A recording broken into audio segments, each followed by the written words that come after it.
मित्रांनो, आज आपण विज्ञान या विषयामध्ये वनस्पतीची रचना व कार्य पाहणार आहोत. तर तत्पूर्वी आपण एक भाग समजून घेऊया. अगोदरच्या तासाला आपण कोणता विषय बघितला होता? तर वनस्पतीचे अवयव कोणते कोणते. तर आपण बघितलं होतं मूळ, खोड, पाने, फुले आणि फळे, बरोबर. तर त्याच्यामधला आता आपण मूळ आणि खोड हा उपघटक आज बघणार आहोत. तर मूळ म्हणजे काय हे सगळ्यांना माहितच आहे. मागच्या वेळेस मी पाहिलं होतं.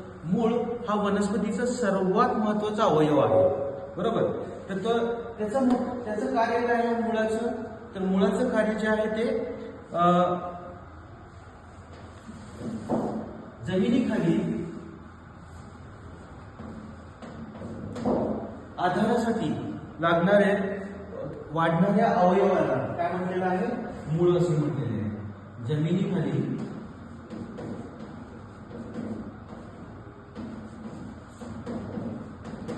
आधारासाठी वाढणारे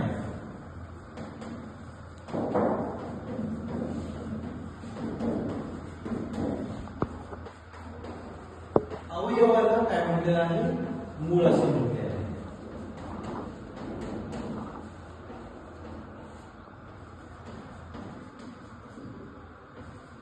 मग ह्या मुळाचे अनेक प्रकार आहेत.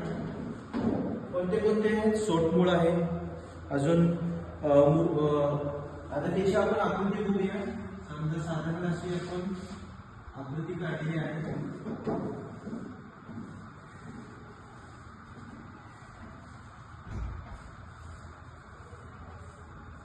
ही त्याची आकृती आहे.